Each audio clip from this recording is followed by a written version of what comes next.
pilgrimage on the feast day of St. Maximilian Kolbe, a wonderful saint. Some people are very familiar with him. Other people don't know very much about him. We'll spend a few minutes talking about him and his life, and then we'll have a little discussion.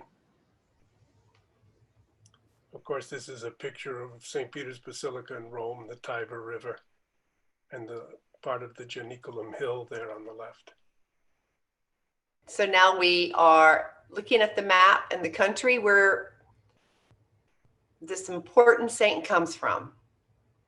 Poland. I'm assuming you can see this now? Yes, we see okay. it. Okay. So we should. So at the time, in the late 1800s, it was the Kingdom of Poland, which was also part of the Russian Empire. Mm-hmm.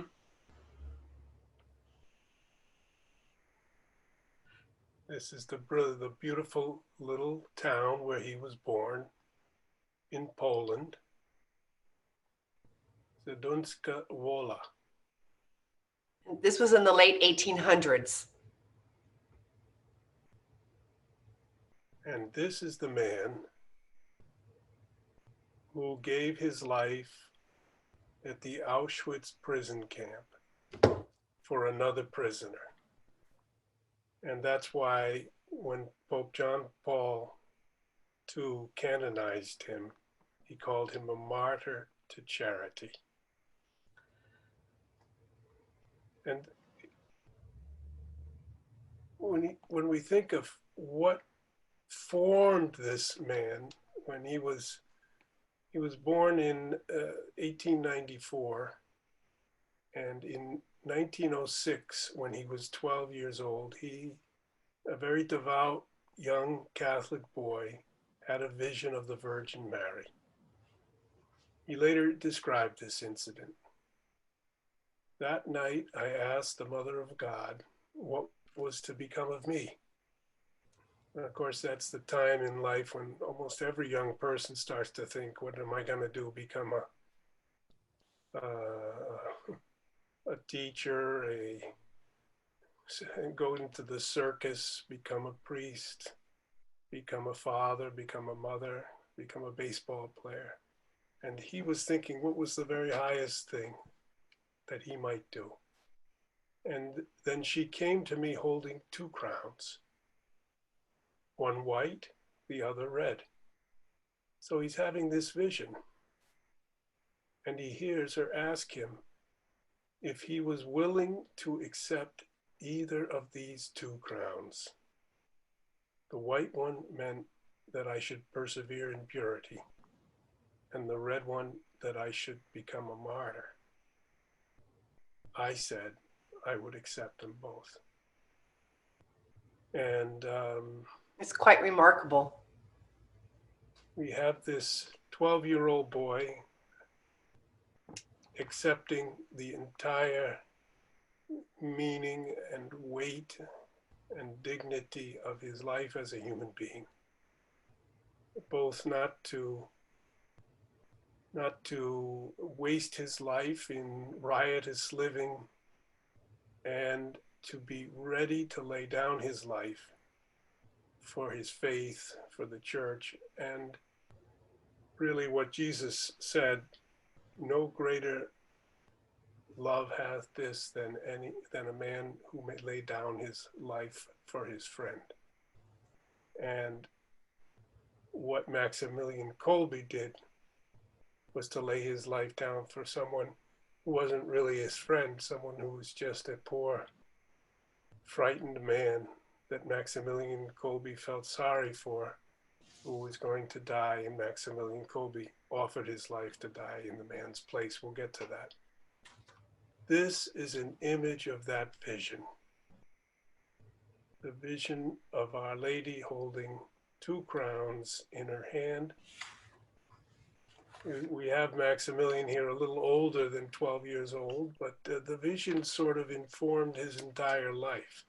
He kept these two characteristics of making his life a devotion to God and to what is right and good to purity, and on the second hand, to be prepared for martyrdom. That's the red crown that she's handing to him. Deborah, there are two crowns there. Yes. Yeah, so we don't really see that it's More of a crown of thorns for the martyrdom. okay. So the other one is up there in the air. That's correct. So that's the white crown, and then the red crown of thorns, the suffering of martyrdom, and the golden with the white cross, the purity of life, the dedication of his whole life. He's barefoot. He's wearing the Franciscan robe. He became a Franciscan. And there's a serenity and a reasonableness and a commitment in his face. He's not frightened and he's not timid. He's fully a man. And Maximilian Kolbe is a model for all of us of how to face the great challenges of life. So, Deb?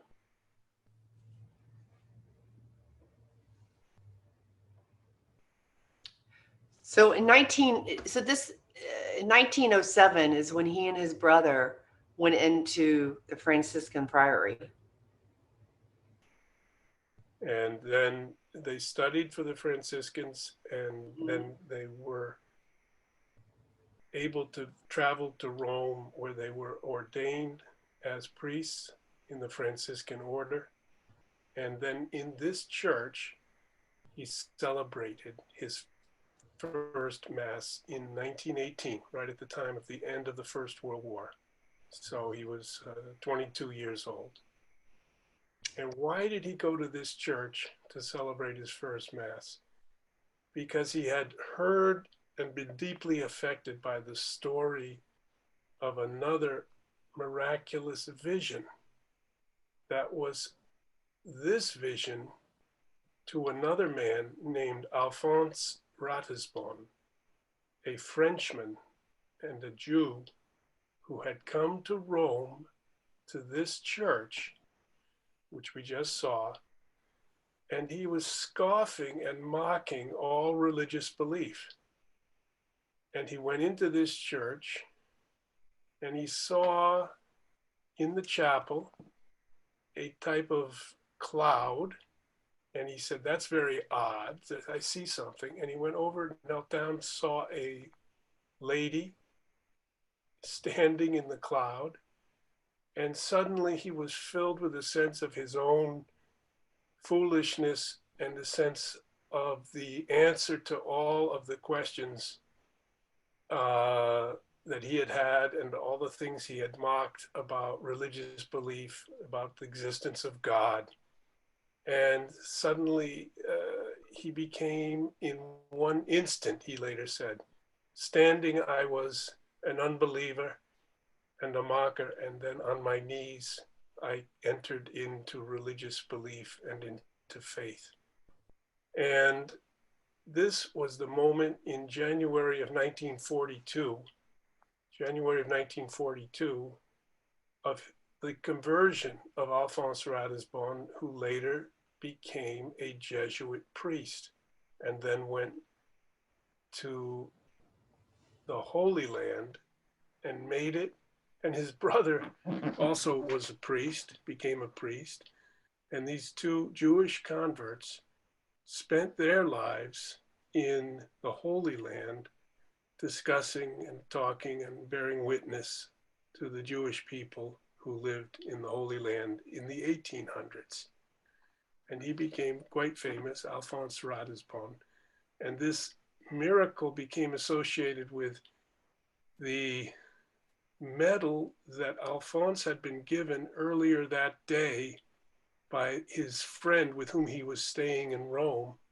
And it was the miraculous medal, which had only existed for the past 12 years. It had been first given in a vision to another person, Catherine Labouré, in Paris at Rue de Bac. And Deb, we visited there, and you, I think, put your hand on this chair where Catherine Labouré said that she had seen the Virgin Mary appear to her in 1830. Correct, in the chair. This miraculous event that took place in Rome in Sant'Andrea della Frate, the church, where Ratisbonne had this miraculous mystical experience with the Virgin Mary.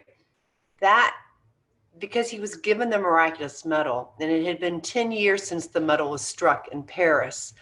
The devotion was all around Paris, and there had been many, many miracles, but it was this event that brought the devotion to Rome. So it's very important. And St. Maximilian Kolbe studied at the Gregorian, and while he was at the Gregorian, which is only, Bob, what, a 10-minute walk, 15-minute walk from this basilica? 10 minutes. Yeah. He would go and visit this very important altar, and he chose this altar to celebrate his first Mass. So if you go, it's a side altar in this church. If you go to Rome, we always bring our pilgrims to this altar because we have learned through the years that many pilgrims come here because of Mary's appearance here and also Maximilian Kolbe. You will see that right here on the bottom right, the lower part of the photo, you can see the bust of Maximilian Kolbe with a plaque in Italian above. It says, "In this chapel was the first Mass of Maximilian Kolbe celebrated." I can't read above his head. Can you read that, Bob? In the year of? I think it was 1918. 1918.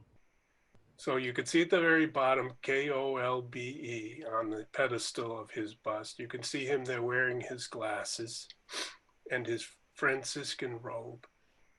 You can see in questa cappella, in this chapel, della apparizione, of the apparition, Saint Maximilian Kolbe celebrated Prima Missa, his first Mass. So this is an intersection of mysterious events. And of course, such events occur. They aren't celebrated. They occur in all of our lives. But in this particular place, we find a crossing of lives decades apart, and we can still visit there today. We've been there many times. And if you look at that central column, you see those devotional objects. They are given by people who have come here to pray for something like a husband who's an alcoholic, or some sickness that they hope there'll be either some cure or at least reduction of pain, some crisis in family life, some monetary or financial crisis, some depression, some tragedy. And they received what they feel was a response to their prayer. And they therefore brought back these items in recognition and in appreciation to the Virgin Mary. And that's month, day by day, month by month, year by year, people give these devotional Thanksgiving pieces to the Virgin Mary, and they are all shown around her chapel there, where Father Ratisbonne had his vision, and where Maximilian Kolbe, impressed by Ratisbonne's conversion and by the presence of Our Lady in this chapel, celebrated his first Mass. He whose whole life had been consecrated in a special way to the Virgin Mary. So, Bob, it was while he was in Rome and studying, and the year before he became a priest and celebrated his first Mass here, that he began the Army of the Immaculate One that many people are familiar with. Mm-hmm. And then a year after he became a priest, he went back to Poland, where he started spreading. And Poland at that time was newly independent. And Poland was, and he was in Poland spreading the devotion to the Virgin Mary. against the wishes of this new communist movement that was starting. So he went up against much opposition. Yeah. Well, this is the beginning of the sort of modern period in our history. After the First World War shattered these so-called, for centuries really, we've been shattering the ancien regime, the Christendom that we had when we had kings who were crowned by in a Catholic mass and that type of thing. That civilization started to fracture and pass away in the French Revolution, and then a century later in the First World War. But Catholics have continued to try to keep the faith and witness to the faith, and Maximilian Kolbe was one of the great witnesses in the tragic conditions of post-First World War Poland. And he worked really as a journalist and a writer and a apologist for 20 years in a marvelous way, very, very prolific and productive, making sure things got printed, making sure things were, page proofs were corrected, as he spread the gospel, as he spread the teaching of the church, as he spoke of his devotion to the Virgin Mary, as he spoke of his devotion to St. Francis of Assisi. You see in this picture that he's a Franciscan. There he has the white cord, which has got 3 knots tied in it, to poverty, to chastity, and to obedience. And in the interwar period, there was looming the sort of reconstitution and yet the crack up of European Christian culture. The reconstitution in the large number of missionaries, large number of priests and sisters and families, very devoted, but at the same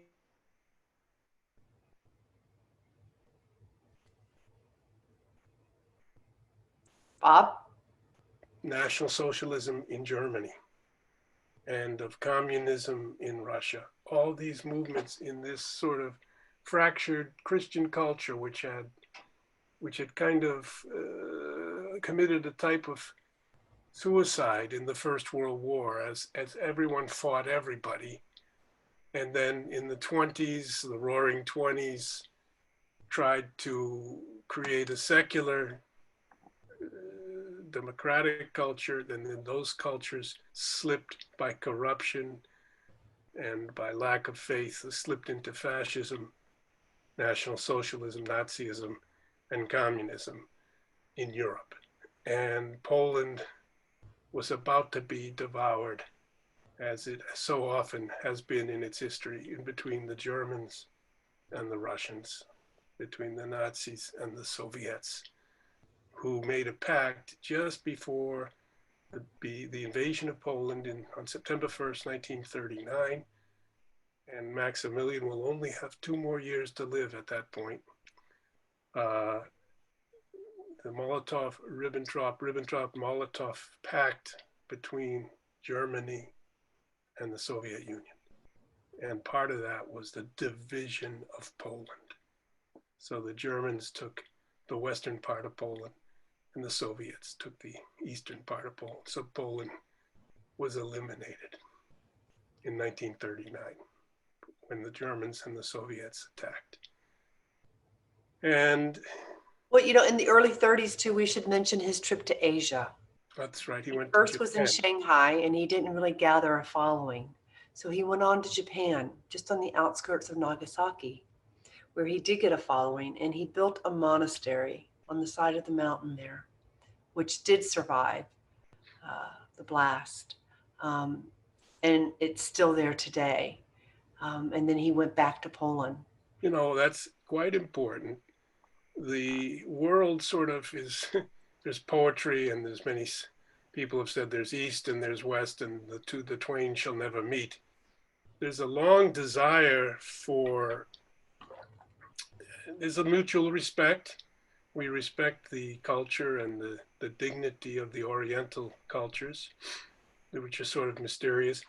But there's also been a desire to bear witness there to Christ. China, Japan, all of Asia, and the Jesuit order has always felt that that was a great mission territory. And Pope Francis, as a young man, wished to go to Japan, follow in the footsteps of not only Maximilian Kolbe, but Father Arupe, the Jesuit superior general from 1965 into the early 1980s. So for 15 important years, Pedro Arupe was the leader of the Jesuits. And he had also been in Hiroshima, in southern Japan, on the day that Hiroshima was bombed, which, by the way, was the anniversary just a few days ago. August 6th is the anniversary of the bombing of Hiroshima, and August 9th, the anniversary of the bombing of Nagasaki. So Maximilian Kolbe, responding to this longing really of the Western Christians to try to bring knowledge of Jesus Christ to these ancient cultures of Asia, also went to Shanghai and to Japan before returning to Poland.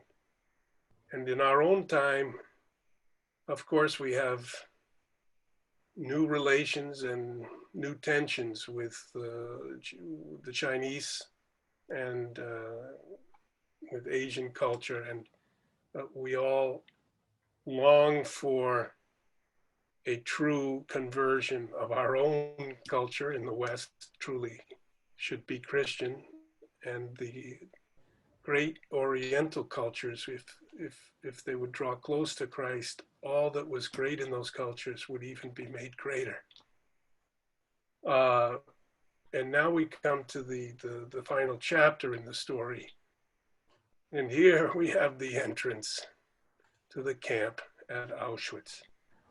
You see the words, maybe you can't see that first letter, which is an A, Arbeit, A-R-B-E-I-T. Arbeit is work. Macht is just the word make or makes. And frei is free. So work makes free is what that says. In other words, it's a work camp, so-called. And the workers are supposed to understand that by being imprisoned here, or really, they would say guests here, guests in the camp working to do various projects for the government, that they will experience freedom. And of course, it becomes a camp of death. And Maximilian Kolbe and his fellow Franciscans were arrested in early 1941, and they were brought to this camp. And this is where he would die. So there was one member of the camp who tried to escape from the camp, and they were all told, don't try to escape or there'll be tremendous punishment. We will punish many if even one person tries to escape. So this one man still tried to escape. He was captured, and the guards said, we will choose 10 prisoners to starve to death. And they went 1, 2, 3, 4, 5, 6, 7, 8, 9, and you, 10. And one of the men who was chosen broke down and started to cry. And he said, I have a family, I have a wife, I have children. I don't want to be condemned to death. I still have the hope that I could work and survive and someday leave this camp and return to my family. And Maximilian Kolbe took pity on this man.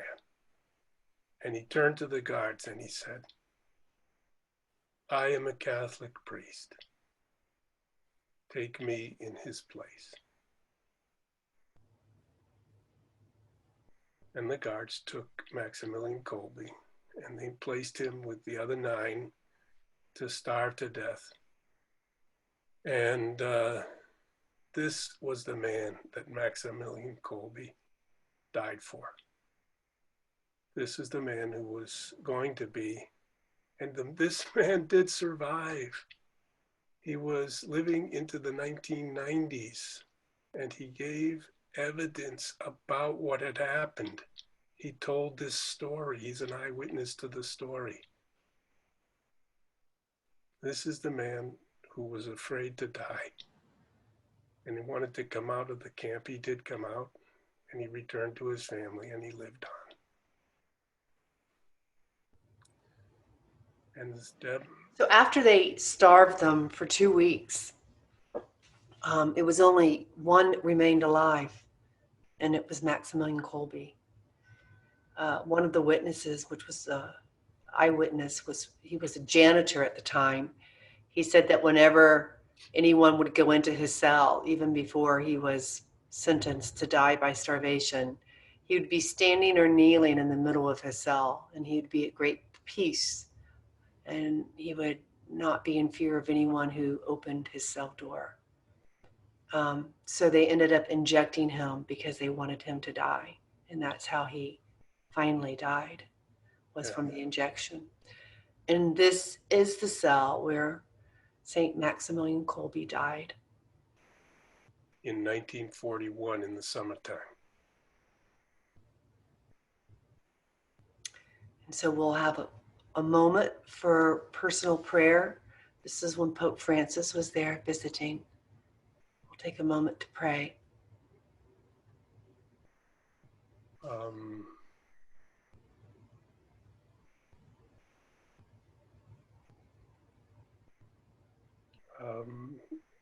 If we pray for the courage that Maximilian Kolbe showed in the face of all fear for his life,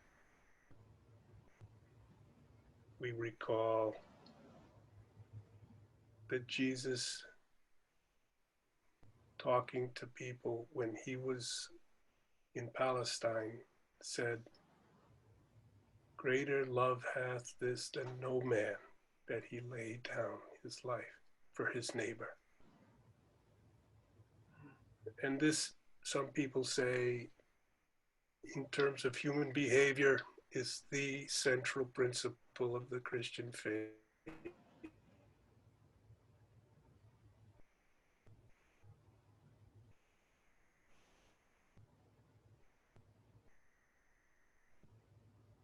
Don't want to do. St. Paul talks about this, wanting to love our neighbor even to the loss of our own life. Maximilian Kolbe showed us how to do it. His name echoes down. He wasn't forgotten. The church has canonized him.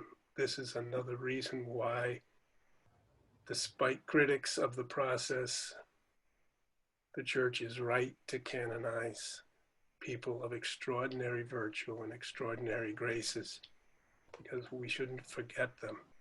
They become for us reminders that even fragile human beings can do beautiful, incredible things, things that are beyond the ordinary.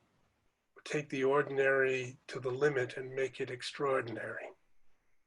Maximilian Kolbe did that, and we pray that he can be for us in moments of darkness, in moments of cowardice, a strength for us, for all of us.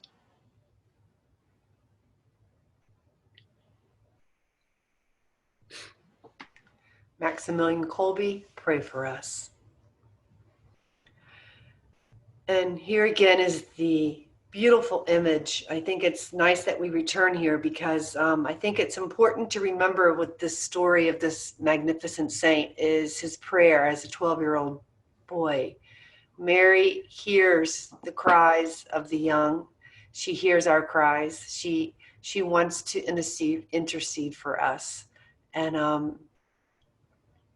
I found it pretty extraordinary when I sit in that basilica in Rome and sit there at that side chapel and recognize that here he found himself in Rome, not far from the chapel where Mary appeared. As far as we know, Mary appeared only 2 places in Rome, and this was one of them. And so he became very devoted there. Mary has, they say, her rosary is a lasso, and she keeps you close to her your whole life if you're devoted to her. So I think that he is certainly a model for that for us. And John Paul, of course, canonized him, his devotion to Mary as well. And he was canonized in 1982.